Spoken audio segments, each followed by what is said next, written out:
procesamiento del lado del servidor se hace de esta manera. No, ¿sí? Ahí ya corresponde a cada organización, a cada desarrollo de software, a cada programador, las tecnologías que utiliza, ¿sí? Nosotros vamos a elegir una de ellas, ¿sí? Una de ellas que es PHP. PHP es un lenguaje de script que se ejecuta del lado del servidor, ¿sí? Y tiene, digamos, diferentes características. Una de ellas es que es un lenguaje de tipado dinámico, ¿sí? Al igual que JavaScript. ¿Qué quería decir que el lenguaje de programación sea de tipado dinámico? ¿De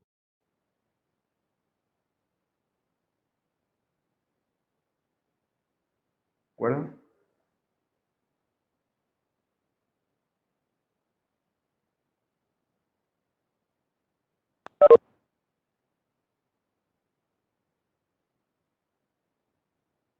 ¿De acuerdo? ¿Qué quiere decir el tipado dinámico?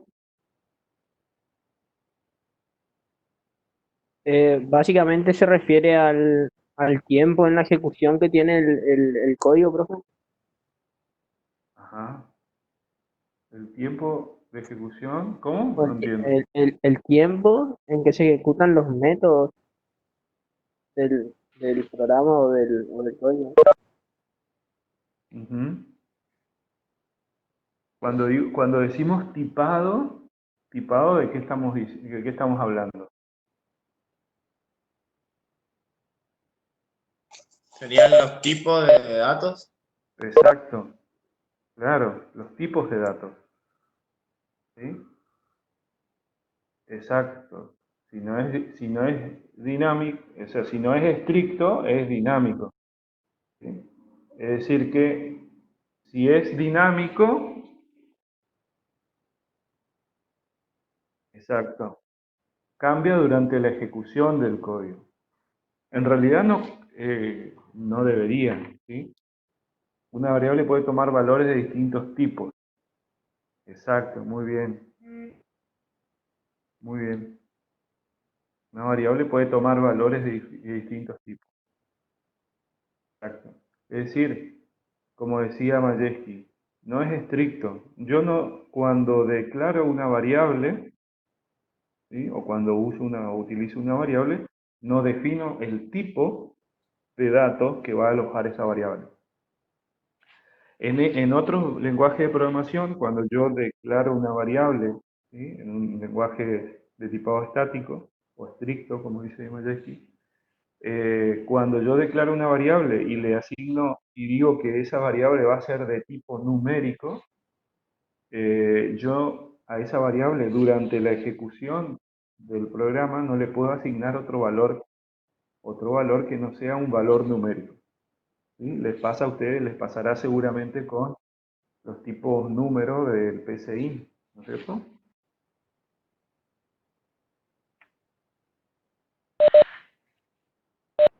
Exacto.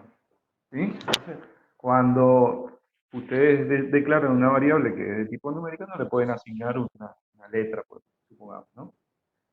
Entonces, pero en JavaScript vimos que eso no es así y en PHP también. O sea, cuando nosotros declaramos una variable, esa variable va a tomar el tipo de datos de la primera asignación que recibe esa variable, ¿sí? Si le asignamos una letra, va a ser un string. Si le asignamos un número, va a ser un número. Si le asignamos un objeto, va a ser un objeto, ¿sí?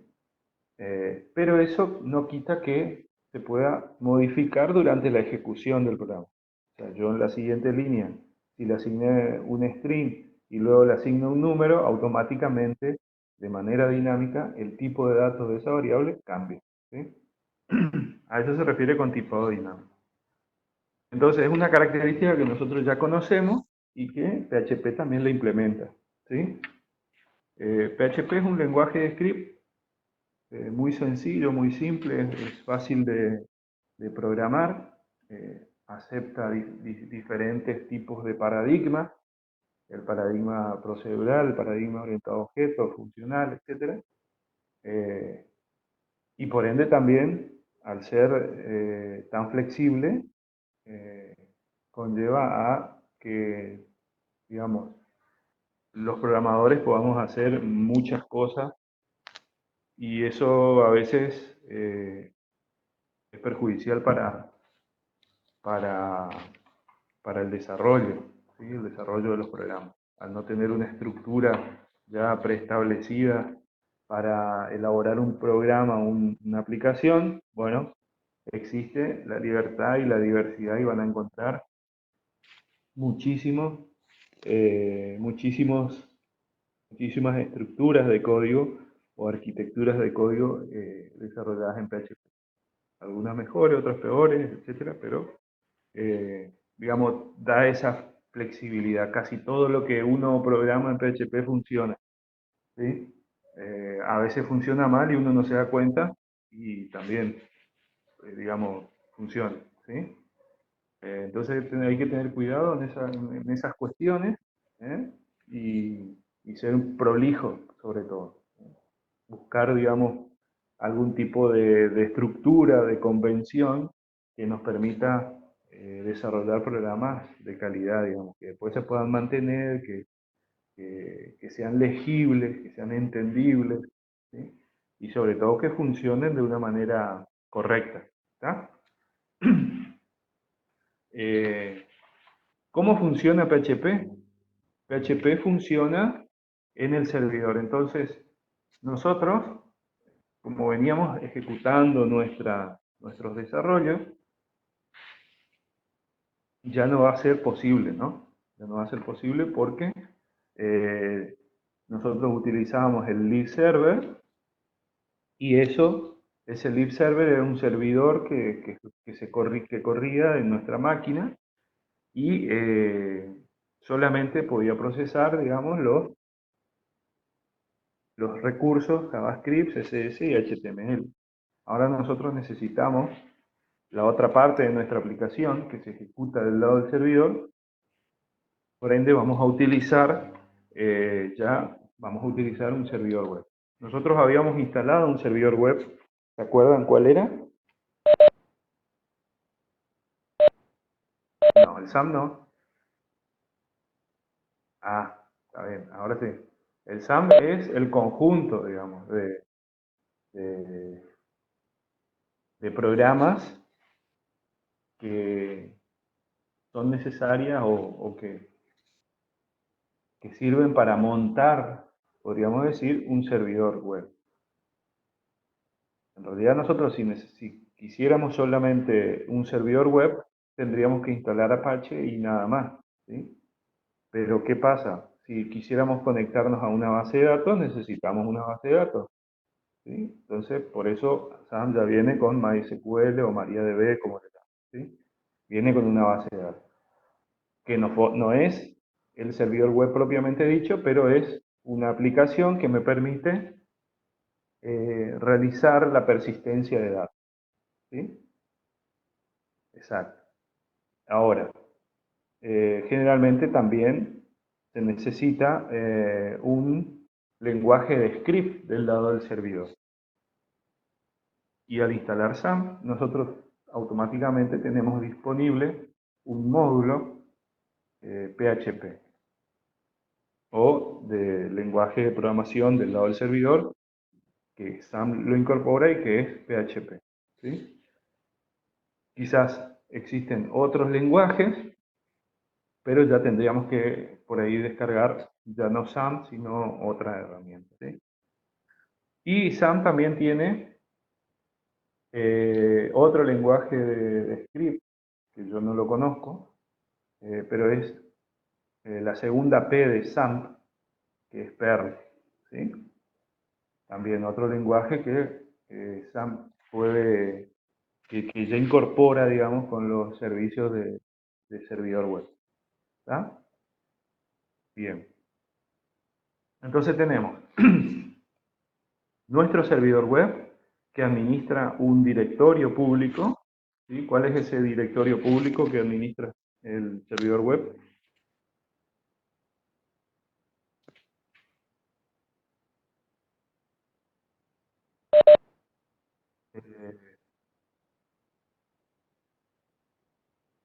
No, localhost no es un directorio, digamos.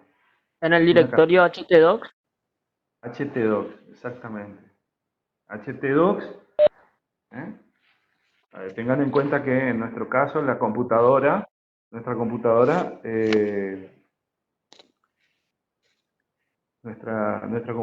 actúa de cliente y de servidor al mismo tiempo, ¿sí?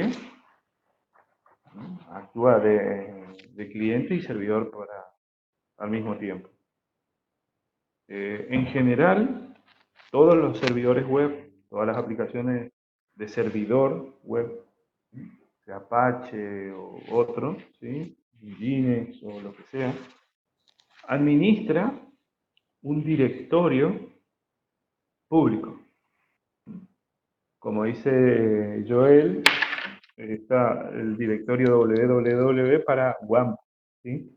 ¿Por qué en WAMP es www y htdocs es en SAMP si el servidor web es el mismo que es Apache, ¿cierto?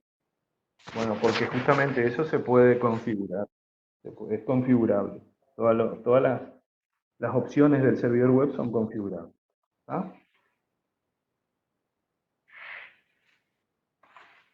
Bien. Adicionalmente al servidor web tenemos, como dijimos, un motor de base de datos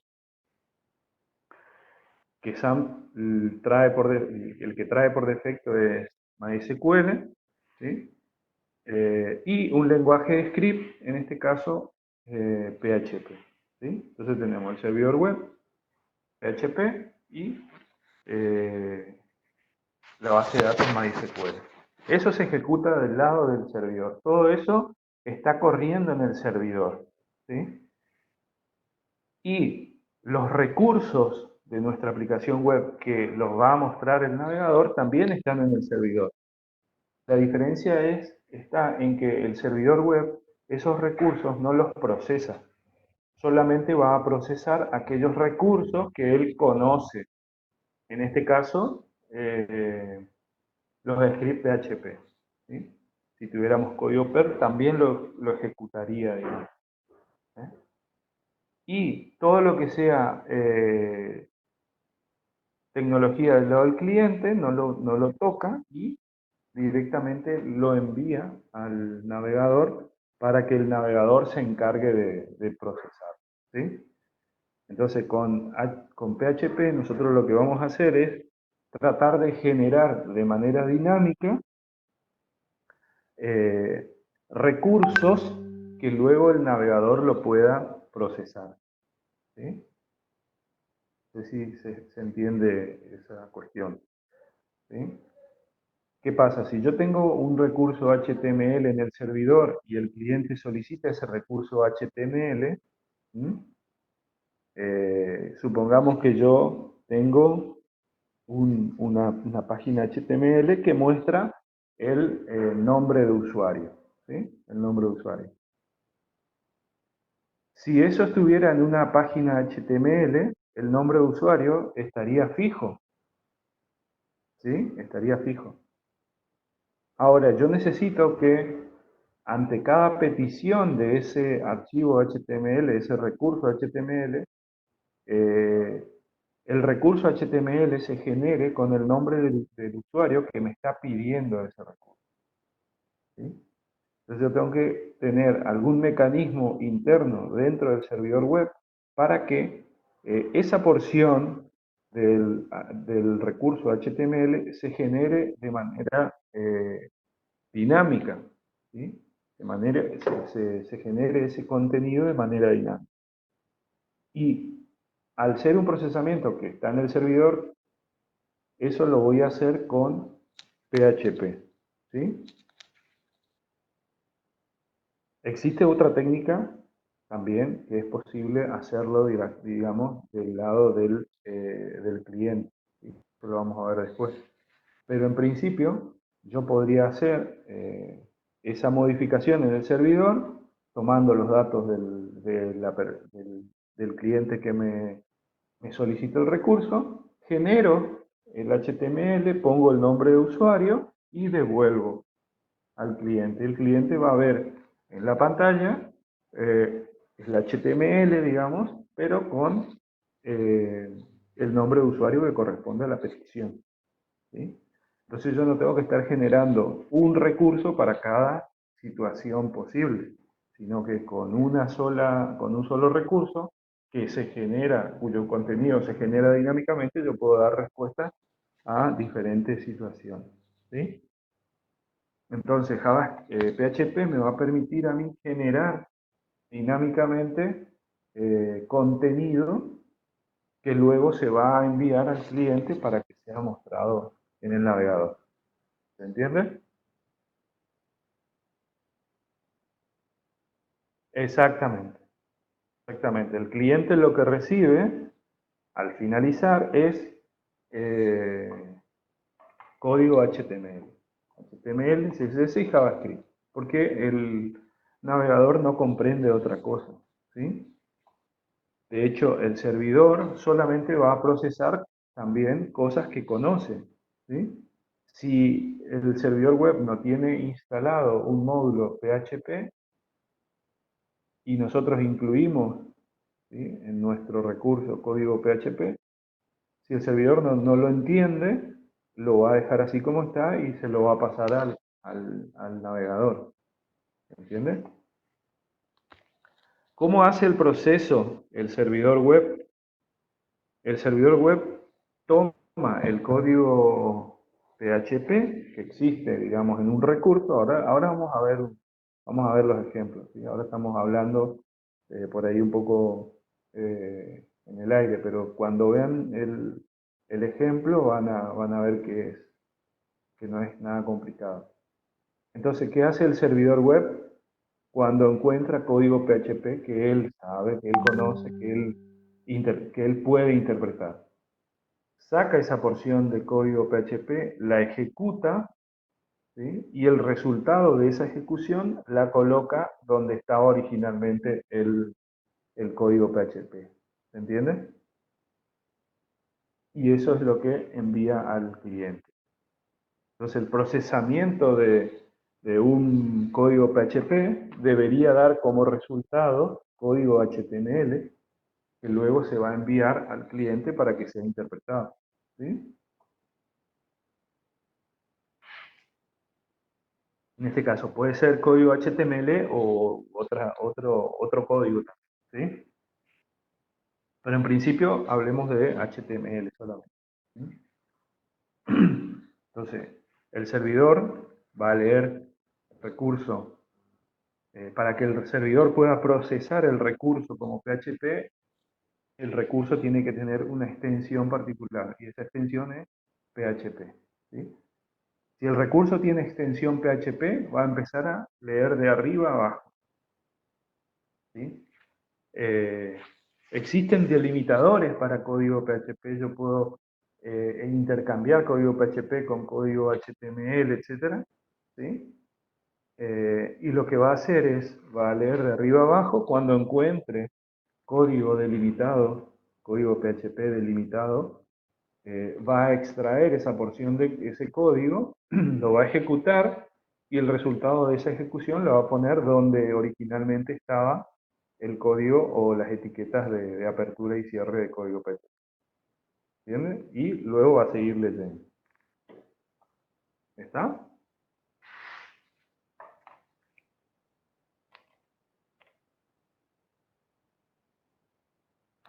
Bien. Se va entendiendo más o menos, digamos, ya no tenemos una sola pata, ahora tenemos dos, y esas dos interactúan entre sí para producir, digamos, en el cliente el resultado de la aplicación, ¿sí?, o la interfaz de la aplicación, podríamos decir. Importante es saber qué es lo que se procesa en el cliente y qué es lo que se procesa en el servidor, ¿sí? El cliente por sí mismo, es decir, el navegador por sí mismo, no puede hacer una petición directa a la base de datos, ¿sí? Eso lo tiene que hacer a través del servidor web y un recurso en el servidor que acceda a la base de datos, ¿sí? Eso también por ahí tenerlo en cuenta.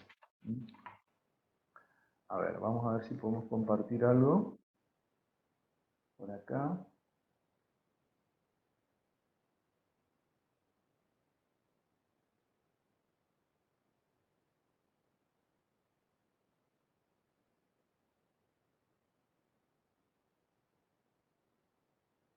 ¿Se ve?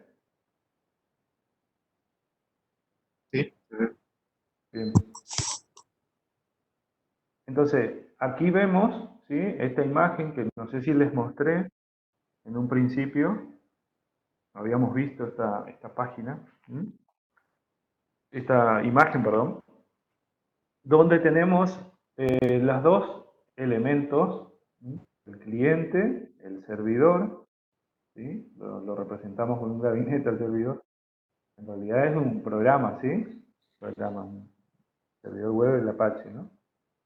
Ver nota representa lo que sería un recurso PHP, ¿sí?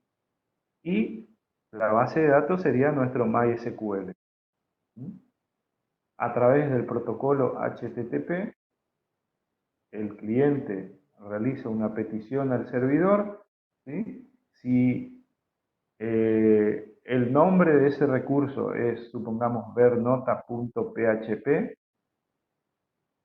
el servidor va a procesar, este vernota dentro de su código establece que hay una conexión a la base de datos y una recuperación de datos, ¿sí? Entonces se produce la conexión, recupera los datos y arma, este vernota arma el contenido HTML, ¿sí?, que luego es enviado mediante el protocolo HTTP también al cliente, y el cliente es el que luego este código HTML lo muestra en pantalla, ¿sí?, o lo renderiza. ¿Tá? Esto que está acá que dice ver nota vendría a ser lo que nosotros vamos a conocer como un recurso PHP. ¿Sí? Y esto es lo que vamos a programar. Ya no tenemos, ya no vamos a tener el archivo index.html o vernota.html, porque si fuera así, el servidor tomaría este recurso, vernota.html, y así como está, lo enviaría al cliente. No realizaría ningún procesamiento. Sin embargo, si a vernota nosotros le aplicamos, perdón, la extensión .php, el servidor va a interpretar que es un recurso PHP y que debe procesarlo antes de enviárselo al cliente. Entonces va a leerlo de arriba abajo, va a extraer el código PHP que encuentre, ese código PHP se lo va a pasar al módulo PHP, que no es parte del servidor, sino que es una aplicación aparte, ¿sí?, al procesador PHP, se lo va a pasar ese código, el procesador va a procesar y va a devolver un resultado. Y ese resultado el servidor lo va a colocar de donde extrajo la porción de código PHP. ¿Sí? Y con ese resultado, cuando llega al final del procesamiento, el resultado de toda esa ejecución se la va a pasar al cliente. Esa sería la secuencia, digamos, de procesamiento en el servidor.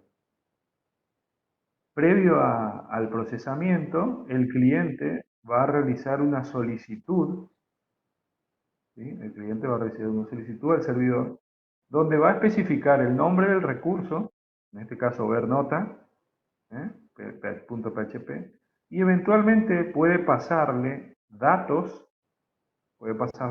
al servidor que nosotros podemos capturar en nuestro script PHP para poder realizar algún tipo de procesamiento. Por ejemplo, en este caso, el cliente le está enviando podríamos decir dos variables, o el contenido de dos variables. Uno que es ASIC y el otro DNI. ¿Sí? Entonces, en el servidor nosotros vamos a poder capturar estas dos variables y vamos a saber dentro de nuestro script PHP que queremos visualizar la asignatura TW para el DNI, para este DNI. ¿sí? Con esos datos vamos a ir a buscar a la base de datos, vamos a hacer una consulta SQL y vamos a ver la nota que tuvo este DNI o este alumno en la materia TW. ¿Sí? ¿Se entiende? Ya conocen ustedes algo de sentencias SQL, ahora vamos a ver cómo la aplicamos en nuestro programa para poder hacer consultas a la base de datos, obtener los datos, procesarlos y renderizarlo, o mejor dicho, generar el HTML para ser enviado al cliente. ¿Sí? Este es el proceso general, digamos, el proceso general. En este caso, la petición HTTP incluye datos en lo que llamamos nosotros una solicitud GET, GET. Existe otra forma de enviar datos al servidor que la conocemos como POST, P-O-S-T, POST, ¿sí? Donde los datos no aparecen en la URL de la solicitud, sino que se envían como datos ocultos dentro de la solicitud HTTP. ¿Sí? Este oculto no quiere decir que no sea accesible. ¿Sí? Simplemente no están accesibles tan fácilmente como si lo están los parámetros por GET, ¿sí? O los datos que se envían por GET. Bien. ¿Se entiende algo hasta acá?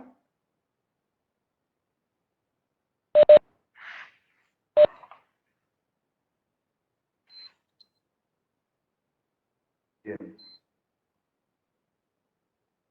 Espero que así sea. ¿Sí? Vamos a... Entonces, la otra parte que nos queda a nosotros ahora es programar algo aquí, en este recurso PHP. ¿Sí?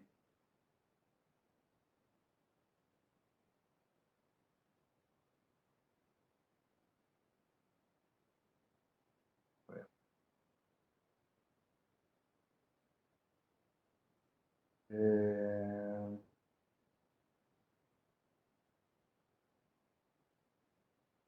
bueno,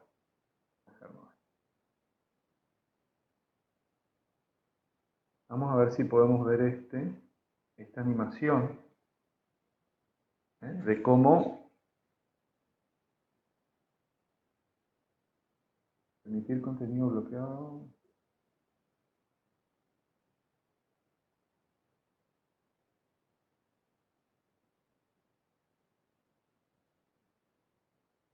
Ahí está. ¿Sí?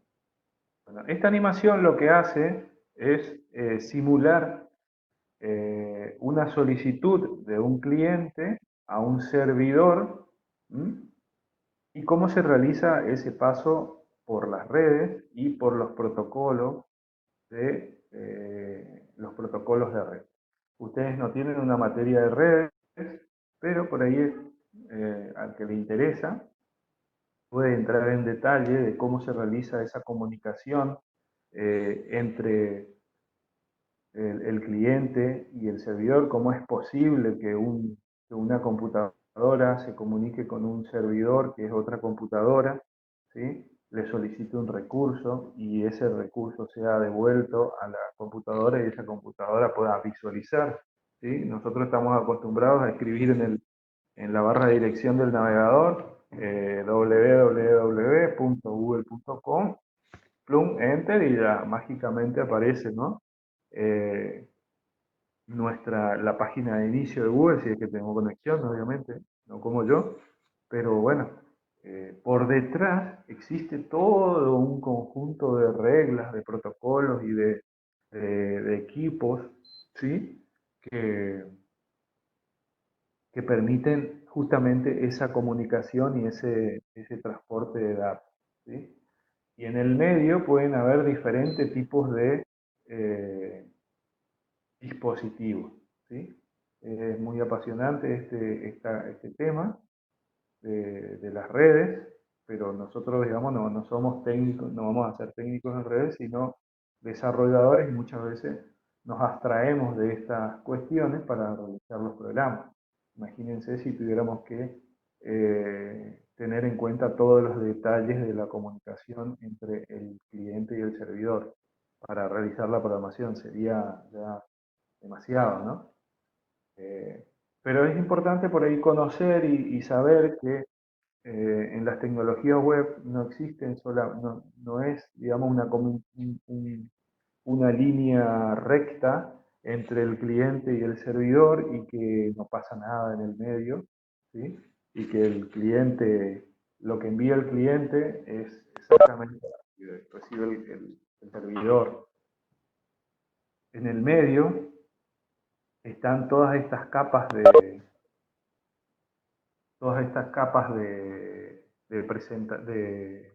modelo de conectividad de redes, ¿sí? La capa de aplicación, presentación, sesión, transporte, red, enlace y físico, ¿sí? No sé si alguno por ahí lo vio, ¿eh? Pero digamos, el modelo de Internet está basado en un esquema de capas, digamos, de protocolos. Una palabra que está muy utilizada hoy en día, que son los protocolos, ¿no es cierto? Pero que la verdad es que los informáticos la conocemos hace bastante tiempo, ¿no? Porque existe justamente en Internet los protocolos de Internet, ¿sí? Exacto. Existen los protocolos de Internet. Cada protocolo especifica la manera en la cual se van a intercambiar mensajes entre un emisor y un receptor, ¿sí? Para que esa comunicación se produzca generalmente o en su mayoría entre dos dispositivos, ¿eh? Supongamos acá tenemos un switch y un router, aquí no hay ninguna aplicación, ¿sí? No hay un programa de usuario, no hay ningún usuario que esté usando un programa, ¿sí? Existe software en ambos dispositivos que se comunican de manera automática, pero esa comunicación está regulada, está establecida a través de los protocolos, ¿sí? Switch y router, por ejemplo. Entonces vamos a escribir acá www.google.com, ¿sí? Que sería este servidor que está acá. A ver cómo se realiza la comunicación, ¿sí? Lo primero que se realiza es una petición, creo que lo vimos a esto o no. Avísenme, dígame si ya lo vimos, si pasamos nomás. No, no lo vimos, profe. No lo vimos. ¿Les interesa ver cómo se produce esto? ¿O Sí, pasamos nomás? Bueno, es rápido, ¿sí? Bueno, el cliente lo primero que realiza es una petición a otro servicio de Internet que son los DNS, ¿sí? Los servidores de dominio, ¿eh? ¿Para qué? Para resolver justamente la dirección de Google a una dirección física, ¿sí? A una dirección IP. Entonces, con este nombre, yo estoy queriendo acceder a esta dirección IP, ¿sí? Pero eso no se produce mágicamente. Existe un servicio en Internet que está alojado justamente en un servidor DNS. Fíjense, aquí están los equipos, involucrados, ¿eh? Este servidor DNS conoce la relación entre los nombres de dominio y, exacto, conoce los nombres de dominio y y su correspondencia con una dirección IP, ¿sí? Una dirección IP pública. Entonces el navegador produce una solicitud de DNS. Fíjense que aquí está marcado como si fuera un rectangulito, un rectángulo anaranjado, digamos, color naranja, porque en lo que son protocolos hablamos siempre de lo que son paquetes o porciones de datos, ¿sí? A ver qué dice. Exacto, la dirección pública para Internet y la dirección privada en nuestras casas. Imagínense si todos tuviéramos direcciones públicas, no no habría suficiente disponibilidad en cuanto a IP versión 4, ¿no? Entonces, el cliente realiza una solicitud de DNS, el servidor DNS responde, ¿sí? No sé si alguno configuró los servidores DNS de los routers de sus casas, ¿sí? Vieron que o en el celular mismo también uno puede establecer, digamos, de manera personalizada la dirección IP de los servidores DNS, ¿sí? Bueno, esa dirección IP es la que utiliza el cliente para hacer una petición DNS. ¿Mm? Claro, por defecto, cuando un equipo dentro de la red solicita una dirección IP a un router, el router con esa solicitud, con la respuesta DHCP, podríamos decir, que es otro protocolo, con la respuesta de la dirección IP privada, podríamos decir, envía también los datos de la puerta de enlace y los servidores DNS. ¿A qué servidor DNS, a qué máquina el cliente debe hacer la petición cuando quiera acceder a algún nombre de dominio? ¿Sí? Bien, entonces, el cliente realiza una petición DNS a un servidor DNS, el servidor DNS responde cuál es la dirección de ese servidor que está queriendo, al cual está queriendo acceder, ¿sí?